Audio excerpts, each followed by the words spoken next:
An inscription given to me by a Japanese calligrapher has hung on my studio walls in recent years, and it says, "Though homeless, you make a shrine wherever you are." At the moment, my shrine happens to be in Chicago, and if it is a shrine, it becomes one only through the musical instruments that I have around me. These are unusual in size, shape, and philosophic purpose. They are a musical necessity because I am essentially not an instrument builder, but a composer. I am a philosophic music man who, long ago, was seduced into musical carpentry. As a composer and a musical philosopher, I make my living by selling records of my music. I am both the manufacturer and the retailer, and I distribute the records very largely by mail. My music and my instruments are the expression of an ancient tradition in which sight and sound unite toward the achievement of a single dramatic purpose. This is not concert music. It finds its highest purpose in collaboration with other arts, with dance, with tragedy, with satire, with farce, and, in the present instance, with the art of film. Unfortunately, records carry their message only to the ear. They bring no similar and unifying excitement to the eye.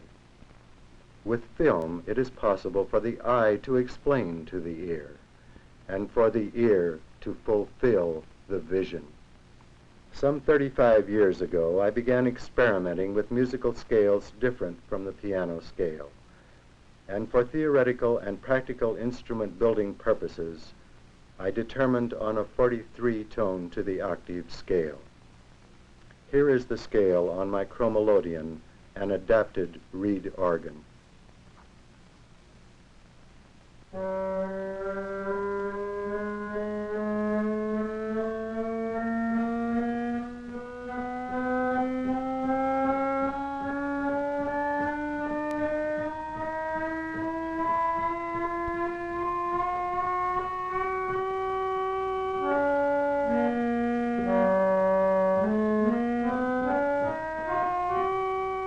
Here is the ancient Greek enharmonic scale.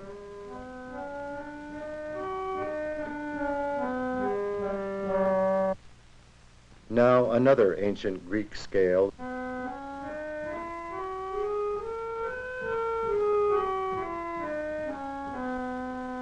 The 13 sub-bass reeds descend to a 33 cycle tone, the lowest C on the piano.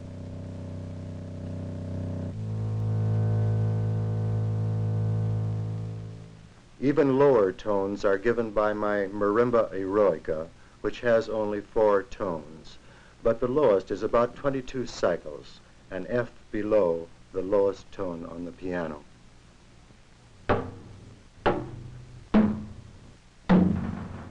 Unfortunately, sound systems are generally not capable of reproducing the profound resonances of this giant marimba. The huge mallets are sometimes put aside in favor of gloved hands.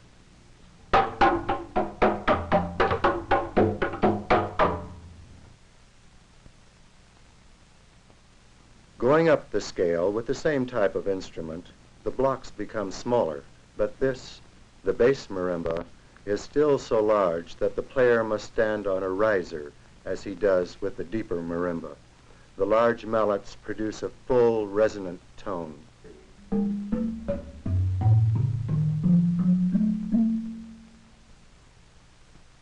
The tips of fingers a sharp bongo-like tone.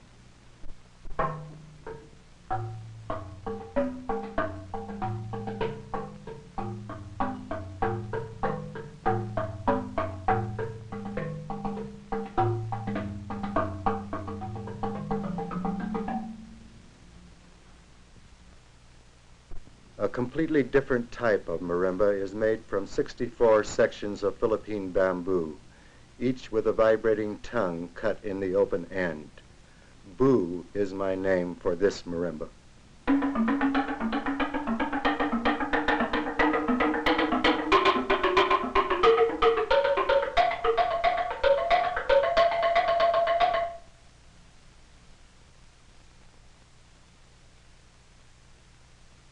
5 different sounds are heard on the instrument that I call the spoils of war. The first 2 are produced on brass artillery casings and large Pyrex bowls.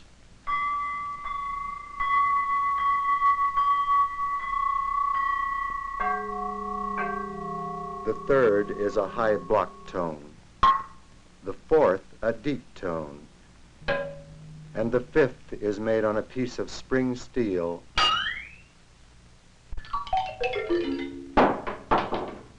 The diamond marimba has 36 blocks placed in diagonal rows so that one stroke of a mallet will play either triads or full chords.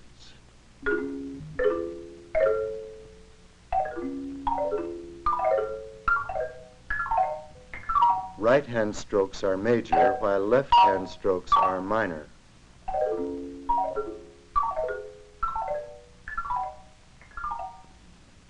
A passage of music shows one of the diamond marimba's potentialities.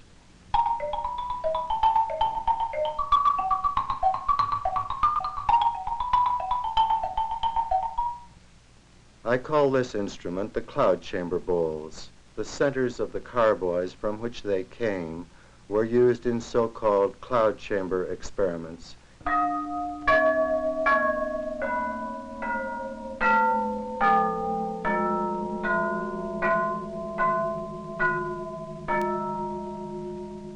The harmonic canon, or harmonic law, goes back to the ancient monochord for its basic idea.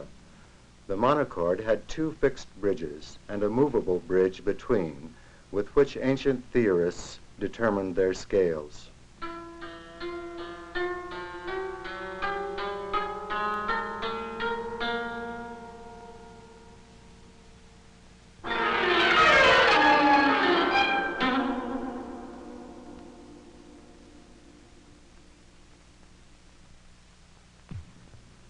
This part of the instrument has 44 strings, and the bridges are designed especially for each composition. They are knocked down, and other bridges are set up to produce a completely different pattern of sound.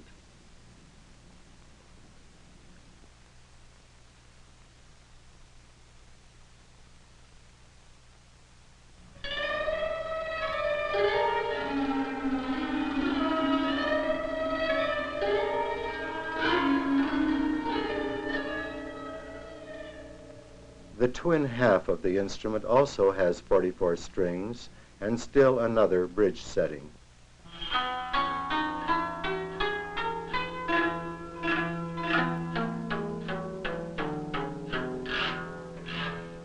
Still another evolution of an ancient idea is the kithara, with 72 strings of equal length, arranged in chords and with glass rods for playing higher tones.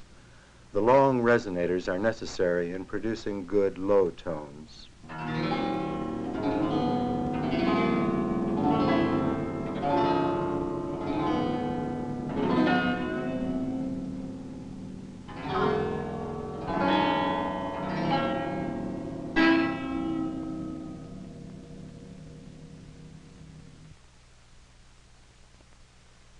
The surrogate kithara has 8 strings on each box and also uses glass rods.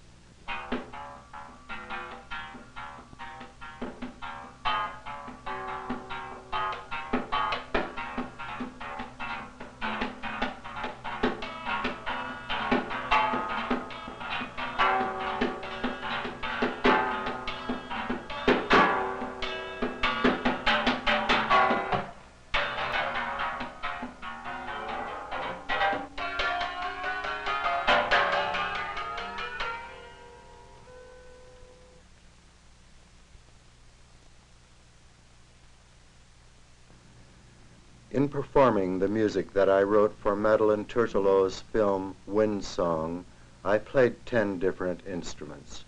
After recording a few measures on one instrument, I used headphones to listen to these while adding the sounds of a second instrument. No more than 4 are used simultaneously. The music, in this case, became an oral extension of the symbols of man and his fate.